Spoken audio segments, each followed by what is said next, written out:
All right, so we're going to factor polynomials today. Right, Nolan?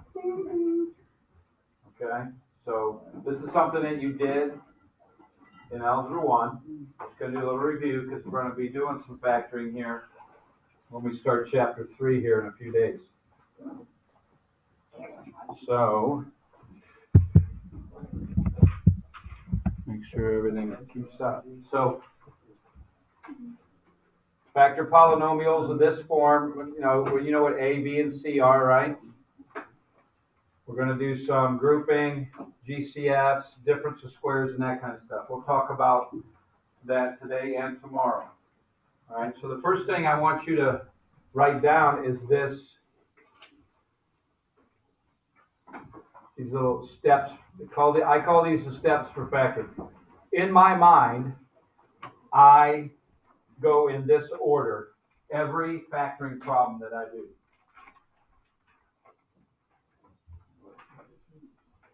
I look for if there's any common factors in all the terms. I look for a difference of squares. A difference of squares is a binomial, which means what? Two terms, yeah. Like a bicycle has two wheels, right? So a difference of perfect squares or a difference of squares has two terms and they're both perfect squares. And what I mean by a perfect square is a number like 1, because 1 squared is 1, and 4 because 2 squared is 4, and 64 because 8 squared is 64, right? So numbers like that, and variables with even exponents.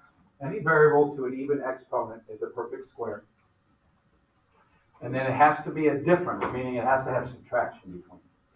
If I have two perfect squares and there's addition between them, you can't factor it. Okay, it's got to be subtraction.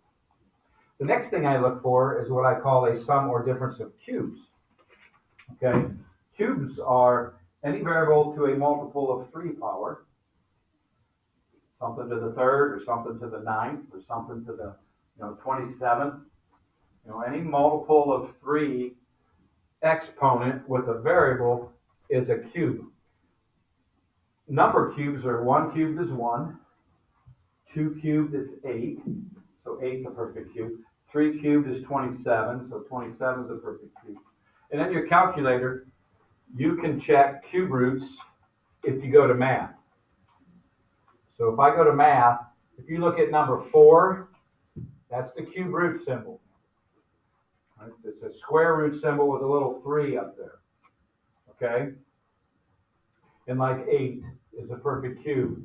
So if you want to check, you get a whole number then. If you get a decimal, if I did the cube root of 9,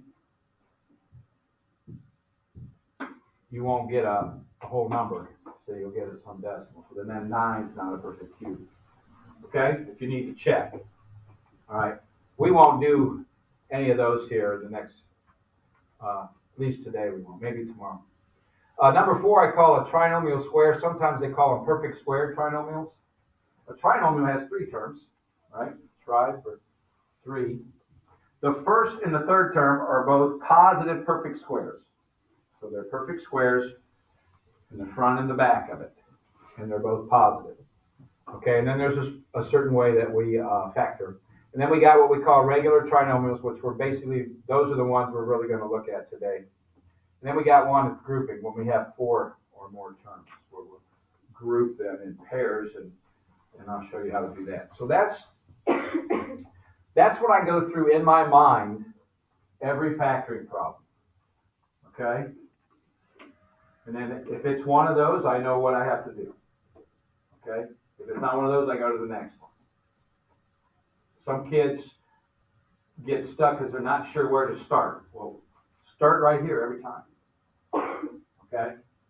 Go through those steps in your mind, or if you need to write it out, and it'll make this easier for you. In the very end, you got to make sure you factor completely.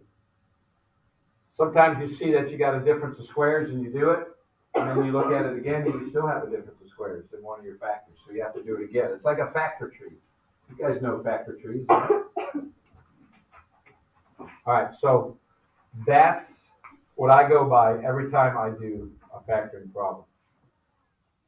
All right, so let's look at some examples here. That's our standard form. We already know what A, B, and C are, right? All right. If A is 1, Taylor, if you need to get a drink or anything, you can go get them. Okay. So if A is 1, and you guys know where A is every time, right? The number in front of the x squared. You ask yourself, what multiplies to give you C? So what are the factors of C? What times what is C? And then adds to give you the B value. All right? When it's one of these, I call these a regular trinomial. So here's an example of one of these. A is 1, B is 2, and C is -3. Okay? So when A is 1, I concentrate on what times what gives me -3. All right? Now you don't have to write this, but you can, if that helps. You can do this in your head. Those are the only factors of -3, right? Either -1 times 3 or +1 times -3, right? And then what you do in your head is you add them. What's -1 plus 3? 2. What's -1 minus 3? -2. Look at your B value. Which one of those am I going to use? The top one, right? The one that gives me +2, the +2. All right? So when A is 1, you can make 2 sets of parentheses. And there's only one way to get x squared, x times x. Okay? Only one way to get 1x squared, and that's x times x. So we just put x in the front of both sets of parentheses, and then we use these two factors that we figured out. We use a -1 and a +3. We just factored that. If I FOIL those two binomials and simplify, I'll get x squared plus 2x minus 3. Okay? You guys remember that? Well, now you're going to remember it, right? For sure. Good. All right? They're really easy when A is 1. Okay? Just looking at the factors of C that add up to give you the B value, that middle number. Okay?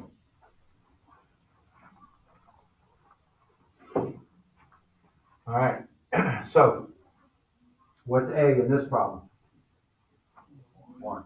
What's B? 15. What's C? 6. Okay? Morning. Thanks.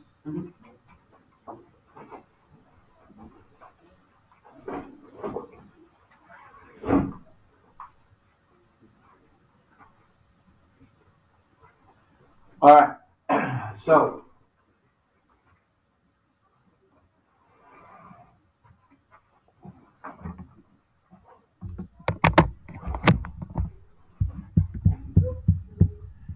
is there a GCF? Meaning, is there a common factor to all three of those? Is there a number that goes into all three of those?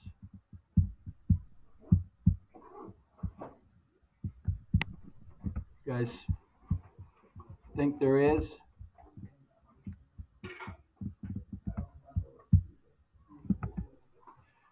Is there a number that goes in 1, 15, and 56? Just one, right? Okay, so there's no GCF, all right? So in my mind, is it a difference of squares? Is it 2 terms? Yes or no? No. So it's not one of those. 2 or 3, right? It's not a difference of squares. It's not a sum or difference of cubes. Okay? It's not one of those perfect square trinomials. Number 4 on the list, I told you. The first and third term aren't both positive perfect squares. 56 is not a perfect square, right? X squared is, but 56 is. So it's one of these regular ones. All right? So, I'm thinking of factors of C. All right? What times what is 56? Well, 1 and 56. 2 and what? 28. 4 and 14. No, 5, 6 doesn't go into it, does it? No. 7 and 8, right?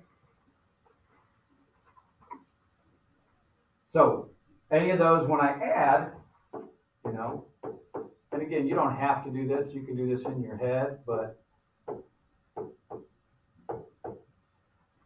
any of those, what we're looking for? Which one fits? 7 and 8, right? Because my B value is what? 15. All right. Now, another trick I look at. What's the sign of the C value? Positive. Whenever the C is positive, when you write your two factors, they're both going to be whatever's in front of the B. So these are both X plus. Whenever the C is negative, you're going to have one positive and one negative. The X plus and an X minus. Okay? Whenever C is positive, look at the B. If it's positive, it's both X plus. If this was a minus 15, this both would be X minus. Okay? And then we just put what we figured out. 7 times 8 is 56, and 7 plus 8 is 15. We just factored it. Questions? Simple, right?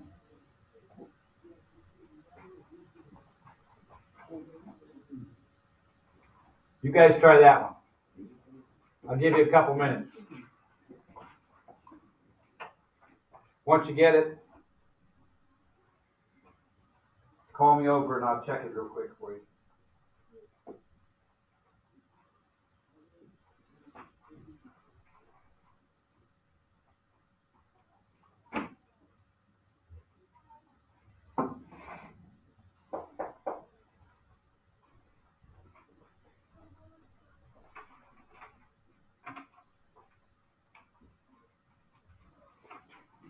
So what do you write then?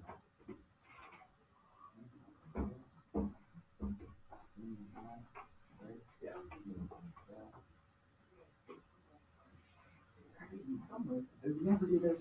Okay. There's no GCF, right? There's nothing that goes into all three of them. So if you go through the steps, it's one of those number 5, regular trinomial. So we're looking at factors. What times was that? And you add it if you want.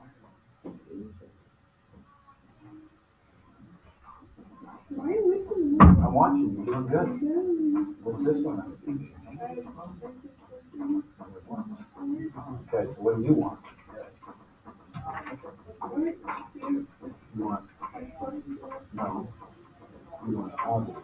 So what are you gonna do? What's that? Yeah, you just switch the signs. Good. You're doing awesome.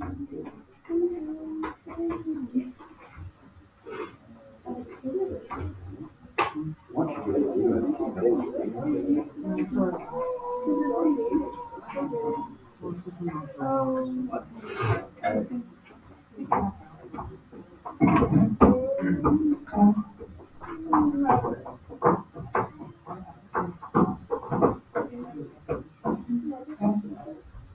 good job, sir.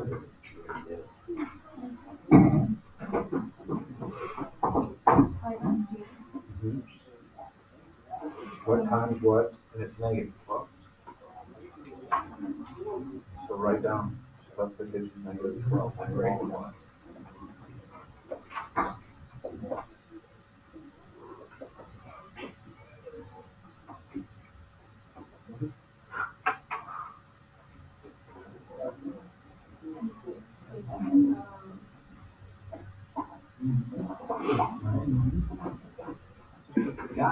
Good.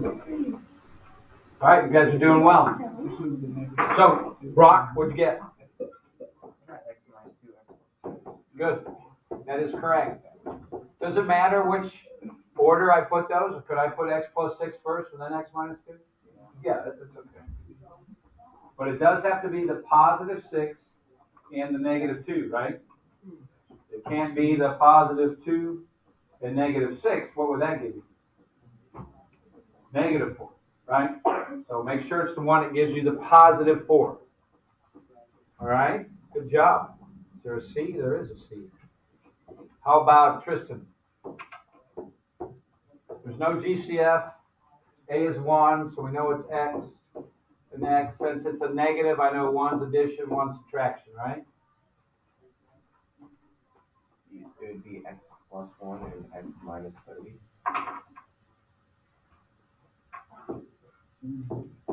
What do you get when you add those? Oh. You get that, right? Yeah. Is that what you want? No. No. Okay, so that one.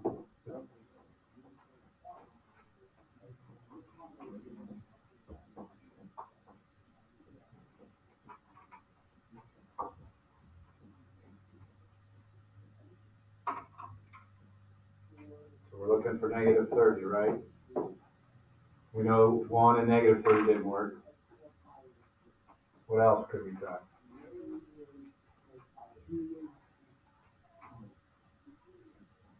Should be negative 15. Okay. What happens when I add them? Negative 37. Yeah, what number do we want?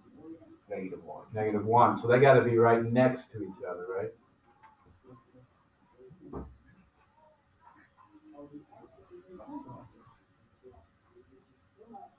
Let him. You got it. That's all right. Let him. He's going to get it.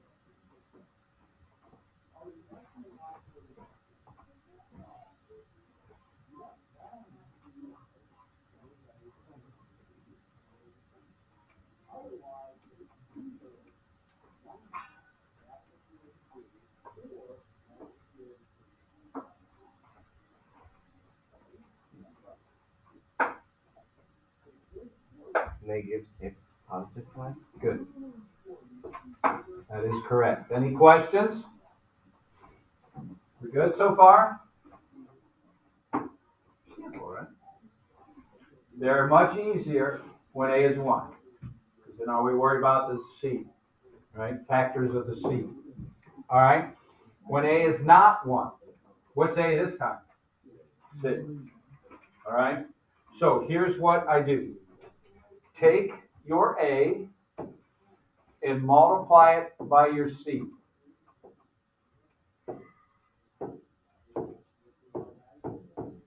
So when A is 2 or bigger, multiply A and C together. What is 6 times 10? 60. And now we do the same thing. Factors of 60 that add up to 19. All right? So what do we got? 6 and 10, 5 and 12. I got a 16 and a 17 there. I still got to get a little bit more, right? How about a 4 and 15? Is that one? Yeah, 4 times 15, 60, isn't it? That's the one I want, right? Once you get the one you want, you don't have to do the rest of them. You know, the 1 and 60, the 2 and 30, the 3 and 20. Okay? Once you find the one that works, just use it. Now, this is a little different, so pay attention. Okay? So here's what we do. I rewrite the problem. I don't change the A. I don't change the C. But I'm going to change the B into these two. I'm going to change it into 4x plus 15x. That's the same problem, isn't it? Because what is 4x plus 15x? 19x, right? So what I did is I changed it to that last one on our list, the 4 or more terms. I changed it into a grouping problem. Okay? So I'm showing you how to do a grouping problem now too. All right? So, again, first thing I did, since A was not 1, and also I checked, I should have mentioned this. What do I always check first? What's number 1 on our list? GCF. All right? I was looking to see if there's a number that went into all 3 of those, but there wasn't. Okay? But you should always do that first. because a lot of times there is, and you can pull that number out. It makes it easy. Anyway, when you do a grouping problem, we'll just always start this way for a grouping problem until we run into one that doesn't work like this. Okay? Just group the first two and the last two. Now, something that I always stress to my students, if my third term had a minus sign in front of it, if this was a minus 15x, I'd put that minus inside the parentheses, inside the group. Okay? When we get to one like that, I'll show you what we do then. We didn't have to in this one. Now, here's what we do. We look for GCS. We look for a greatest common factor. What goes into both of these? 2, what else? Both have an X, don't they? So you can look at numbers and variables. All right, so the GCF for that group is 2x. What's the GCF for this group? Somebody said it, right? I heard a 5. You guys with me? Questions on how I got this? Thank you. All right. Now, what I do when I find a GCF, I end up dividing it into the 2 terms, or 3, however many there are, to write what's left in the parentheses. It's like doing a distributive property backwards. So what's 6x squared divided by 2x? 3x, right? What's 4x divided by 2x? 2, right? You guys with me? Any questions how I got 3x plus 2? I do the same thing here. What's 15x divided by 5? 3x, right? What's 10 divided by 5? 2. Look at the 2 red binomials. What do you see? They're the same, right? When you do a grouping problem, if those aren't the same, you either did something wrong or it's not factorable. Okay? That's what you want to happen. You want those to be the same like these are. Okay? Now I can factor it. Now I know what my answer is. What was left in the parentheses, these 2 binomials, is one of your factors.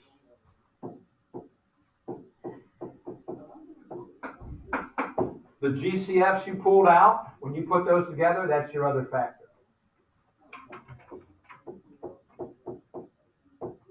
If I FOIL this, I'll get 6x squared plus 19x plus 10.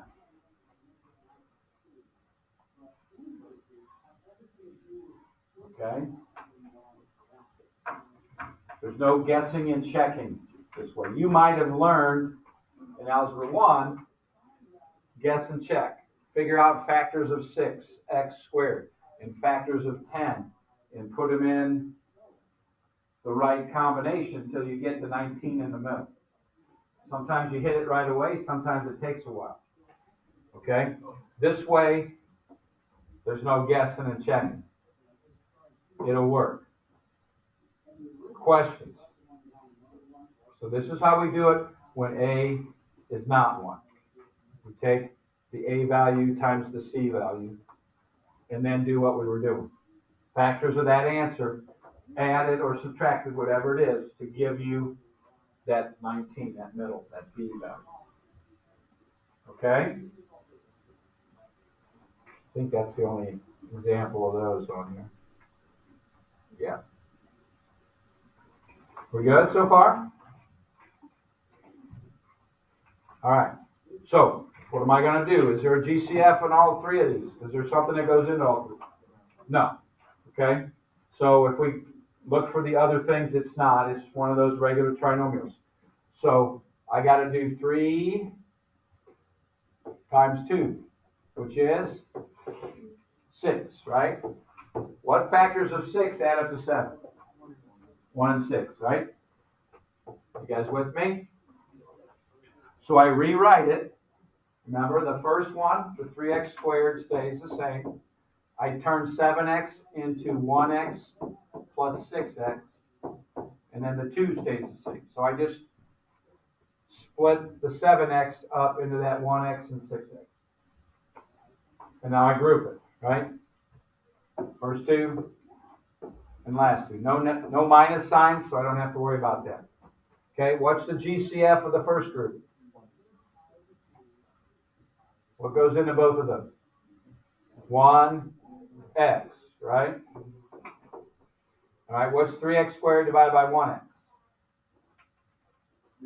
3x. What's 1x divided by 1x?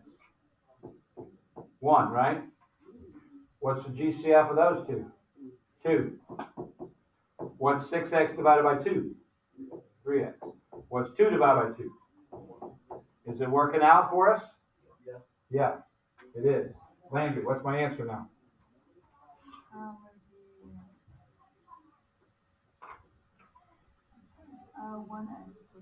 All right, 1x plus 2 is 1. What's the other one? 3x plus 1. Good. It doesn't matter what order you put them, just one of each. Questions?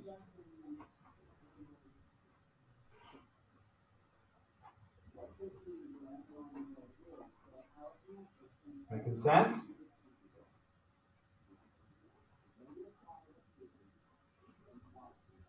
All right, you guys try that one then.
All right, question.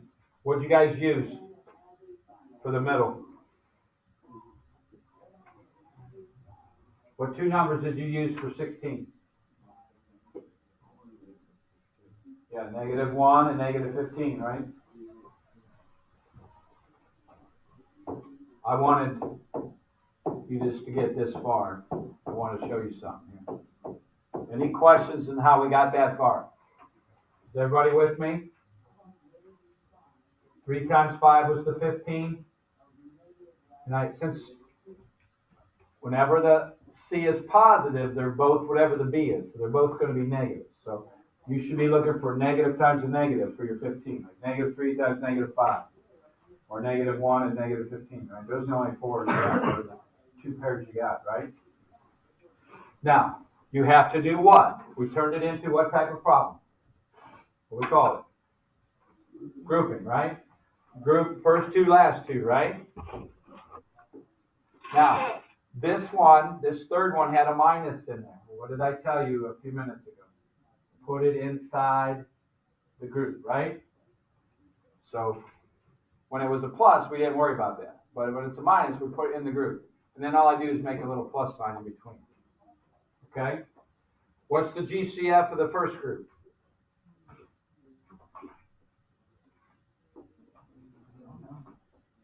The first group. What goes into both of those?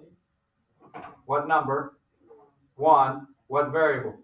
X, right? You with me? All right, on the second group. This is important. Whenever there's a minus sign in front of that first term of the second group, pull out the minus sign or the negative sign. What goes into 15x and 5? 5, yeah. All right, so what's 3x squared divided by 1x?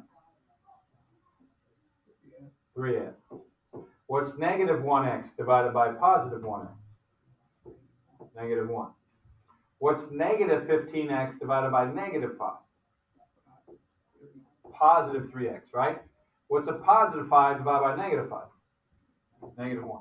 If we don't pull out the negative, we get negative 3x plus 1 here. Is negative 3x plus 1 the same as 3x minus 1? No. So always pull that negative sign out, even though they're not both negative. And what happens is it makes those be the same for you. Okay, so, what's the answer?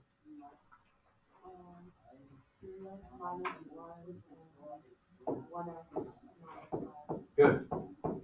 Any questions? Is that making sense?